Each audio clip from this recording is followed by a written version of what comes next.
Package tours. Are they only for lazy travelers? It's time for me to make a visa run. So Japan, here I come. I have done what for me is perhaps the unthinkable and booked a package overnight getaway to Tsushima, Japan. A mere 189,000 won, roughly $144, covers the cost of the high-speed ferry, hotel, food, and a tour bus with a pre-planned itinerary around the island. I have no idea what to expect on this trip, so let the discovery begin. Our journey commences at the beautiful Busan ferry terminal, where we meet at the tour desk to check in and blithely hand over our passports so that they can prepare our immigration documents for Japan. Note that passengers must pay an extra 20,000 won for this service as well as for the guided tour. It's not optional, but for some strange reason not included in the 189,000 won price for the package tour. I assume that's to, lure people in with a lower appearing price and then sort of nickel and dime them throughout, but whatever, that's me being cynical. In any case, our guide is super friendly and speaks English pretty well. We return half an hour later to pick up our passports with our ferry ticket and immigration documents all filled out and ready to go. We then proceed through security, where I am pulled over for screening. So they just confiscated my medieval needle cases at the port. They're not allowed on the ferry, apparently, but I can carry my pair of scissors with me, but the case of needles is contraband. So they've confiscated it, but I get it back once we arrive in Japan. Weird security measures, but there it is. And, of course, following security, we are deposited in a duty-free area that is full of passengers eager to save money by spending money. Boarding starts late and is cheerfully chaotic once it does. Our ship, the Seaflower, itself is spacious and clean with comfortable assigned seats, so no Thunderdome-style combat for a spot. The struggle for everyone to find a spot for their suitcases is intense. Here perhaps is our Thunderdome cage match. Not over seats for butts, but spots for luggage. The journey goes super smoothly. Calm seas, with everyone basically passed out because we all awoke at dark 30 to get to the ferry port in a timely fashion. Ominously, our tour guide informs us that we were super lucky with how calm the waters were. Makes me wonder what they are normally like. Once we reach Tsushima, passengers are told to stay seated, and amazingly, everyone complies.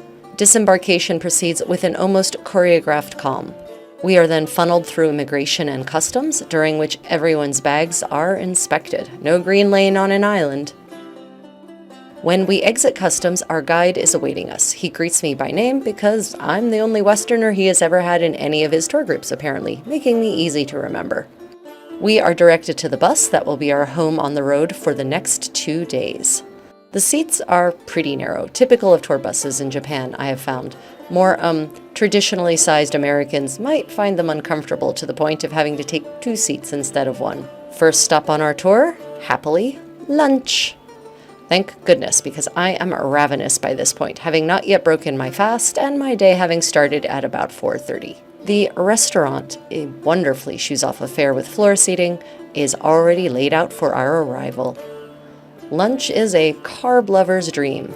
A large bowl of udon noodles with a side of kimbap, tofu rice pockets, and 3 tiny pieces of sashimi. Alas, I am not a carb-heavy eater, quite the opposite actually, and wheat noodles make me feel like crap, so I walk away from what I would call an okay meal still hungry. The quality of the food is okay, according to my Korean friends, but even they note that it's a woefully small amount of food for a midday meal. Well, onward to the first in many stops in what I come to refer to as buffet-style sightseeing.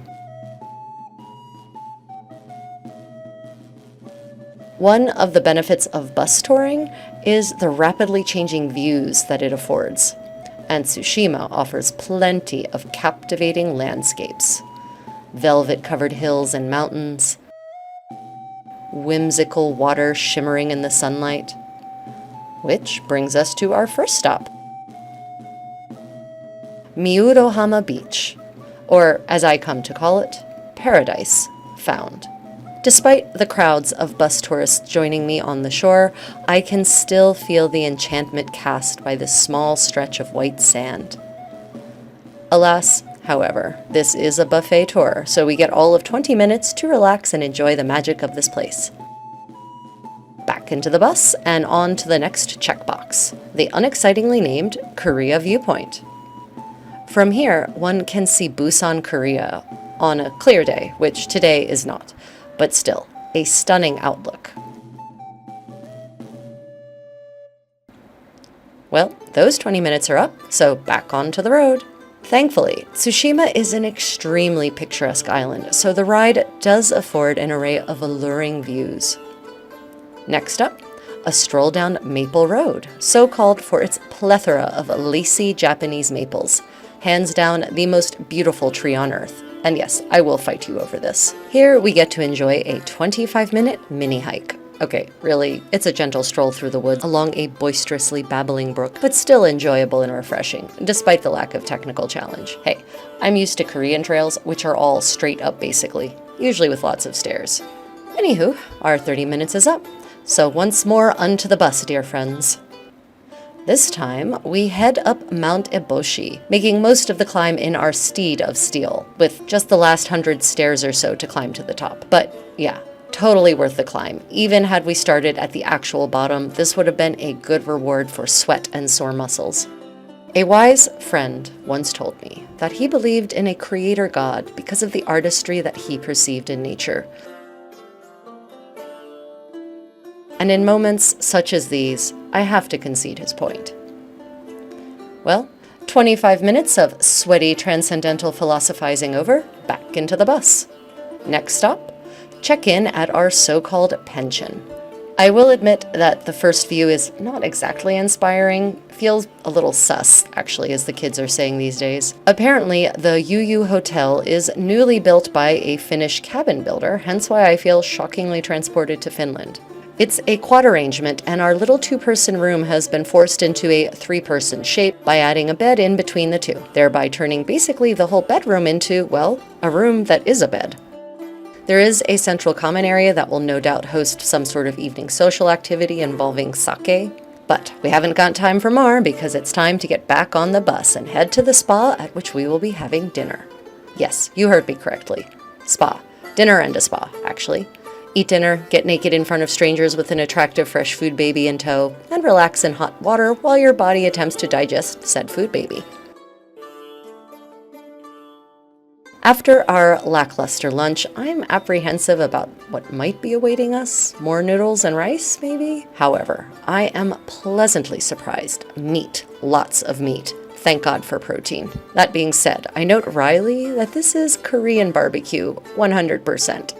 Served in exactly the way it is back in Busan, Daegu, or Seoul. So, no Japanese food, but the meal is high quality. Beef, pork, and chicken, all delicious. Okay, first trimester food baby achieved, we hit the spa. So yeah, no footage here, as you can imagine. I will say that the spa is pleasant, but basic. Certainly not a luxury experience, not that I was expecting that. They have hot pools and cold pools, but no massage or scrubbing services. The water is, however, supposedly hot spring water, and it is pleasant for a time. But really, 1 hour in the small and simple facilities, and I'm ready to do, well, anything else, honestly. Showered and dressed, we climb back into the bus, but turn right rather than left, and head to a grocery store. Hands down, grocery stores are my #1 travel tip for a free yet enriching travel activity. Grocery stores offer such a fascinating window into a local culture. For those who evince just a little courageous daring, the experience can be rewarding and memory building, with the best memories being built on the foundation of some astoundingly disgusting food item. But it turns out that this is no mere cultural excursion. Our pension is just as bare bones as it looked. Not even bottles of water are provided. So we purchase snacks and drinks for some evening carousing, and also just to stay basically hydrated and fed. Remember that in Asia, alcohol is never consumed on its own, but always with food. Hence why they can drink all night and into the morning and somehow function the next day. I get a surprisingly good night's sleep on a bed that most Westerners would consider far too hard. Asia travel tip. You may want to bring a foam pad of some sort in your luggage to add some softness because many beds across Asia could double as tabletops, at least from the Western perspective. I'm fine with it. I actually find them comfortable, but I know many of my Western friends do not. Breakfast is back at the spa, a nice little buffet that might be the most Japanese thing we have all weekend. Sautéed greens, seaweed salad, medium boiled eggs, sausage, rice, and miso soup. Really tasty. Well, once more onto the bus and into Izuhara Tsushima, which is at the north end of the island.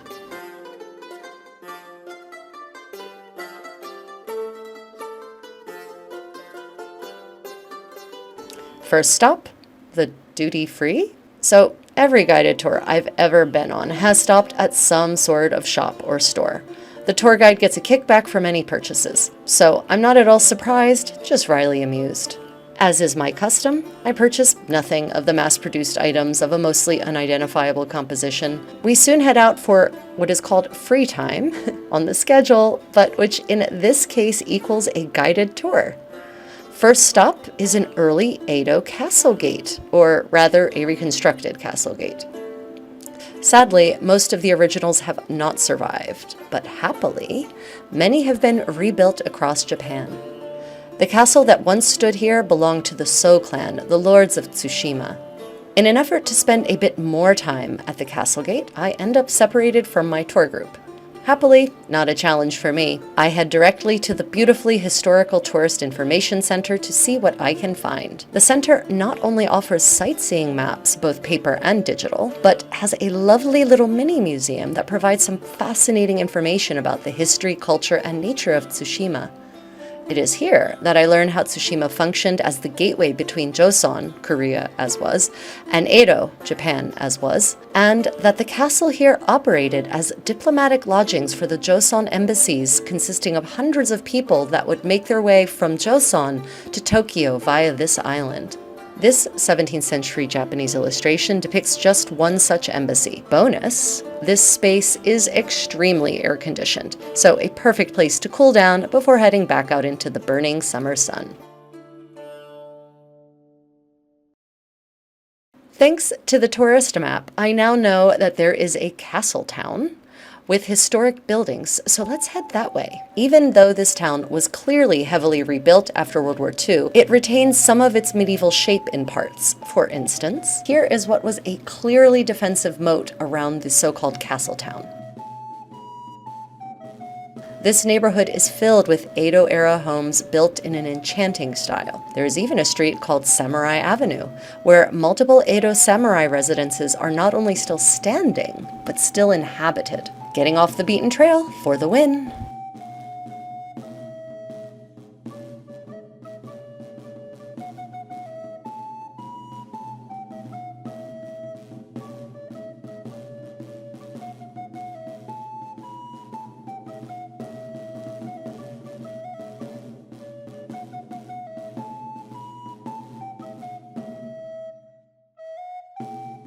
Those who know me know that I prefer to know as little about a destination as possible and to discover it as I go, a bit like a traveler explorer, I suppose. Randomly wandering these streets is definitely paying off. In fact, it leads me to an alluring set of stone stairs sequestered in the center of the old town. No signs, no fanfare, but I know that stone steps like these in Japan lead to houses of the spirits, Shinto shrines of a uniquely haunted quality that always call to me. People think that Shintoism is the worship of ghosts, but that is a misunderstanding. Rather, it is a polytheistic and animistic religion revolving around supernatural entities called kami. The kami are thought to occupy all things and are worshipped at private shrines as well as public shrines, such as this one. The public ones are called jinja. Although I am not an adherent of the faith, I often feel a sort of presence in these spaces. Perhaps my own imagination, but perhaps not. Spiritual ponderings aside, on a more prosaic note, it's lunchtime.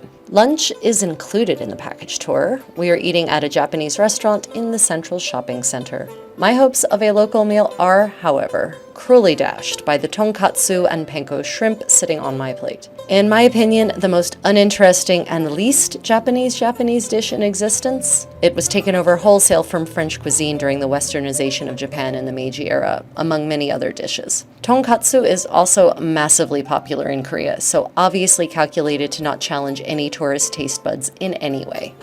Sigh. Hashtag Contessa World problems. Well, after that uninspired meal, time for 2 more hours of sightseeing in the blazing hot sun. Yeah, this is how I roll. Sightseeing is interrupted by a brief moment of shopping for Japan-made shoes from one of the tourist shops, which revealed that my US size 8 feet are far too ginormous for women's shoes in Japan. Sneakers only, I'm told, no women's shoes. Oh well. Also, we encounter a shoe store owner who refuses to serve us because none of us speak Japanese. He is very polite and apologetic, but this has happened to me in other places in Japan and even Korea. So be aware of the possibility of this occurring if you travel abroad. I don't blame them. The store was not a tourist store. It was off the beaten trail back where the residents actually live. But just be aware that this could happen and try not to be offended. Well, back to the castle gate to go to the Tsushima Museum. But the museum is closed on Thursdays, which is today, of course. Onward to the castle garden, which is also closed on Thursdays, of course, which is today, of course.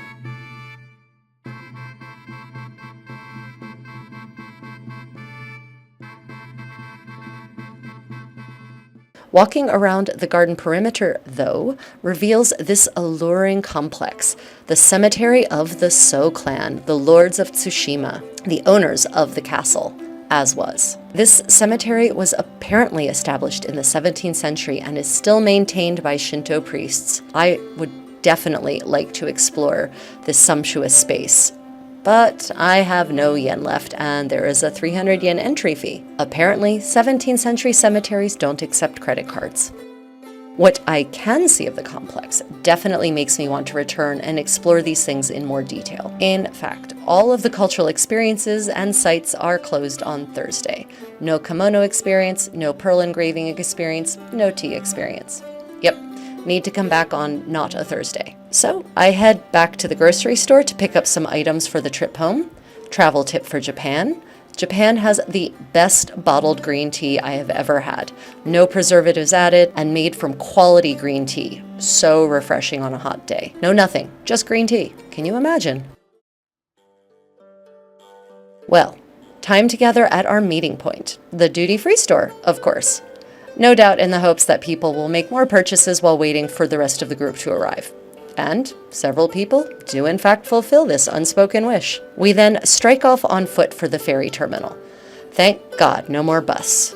Because we are traveling back to Korea, we have to go through immigration. But then boarding goes smoothly. The ship is much less crowded in this direction.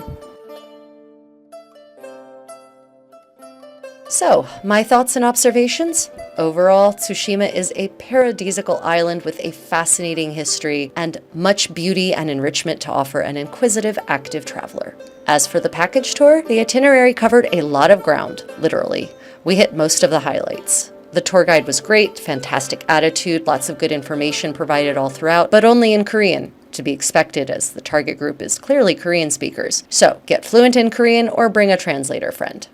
On the downside, the meals were very run-of-the-mill tourist fare, lacking any sort of specialty local flavor. Also, we spent half of our time on the bus and only superficially explored any one site. Did not even have time to swim at the Glasswater beach. I personally would prefer a bicycle or horse to tour around to multiple sites, but I also know I'm not the standard traveler. So, what about you, fellow traveler? What are your thoughts on this package tour?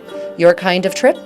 Was it good value for money at 189,000 won plus 20,000 won? Let me know in the comments. Otherwise, until next time, may your travels be creative and unexpected. Future Bond villain's lair coming to a theater near you.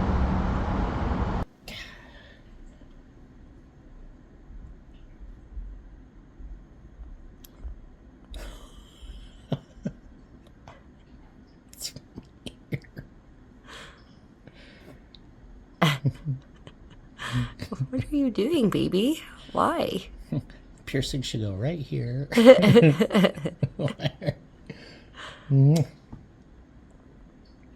Oh, big Did yawn. you hear that?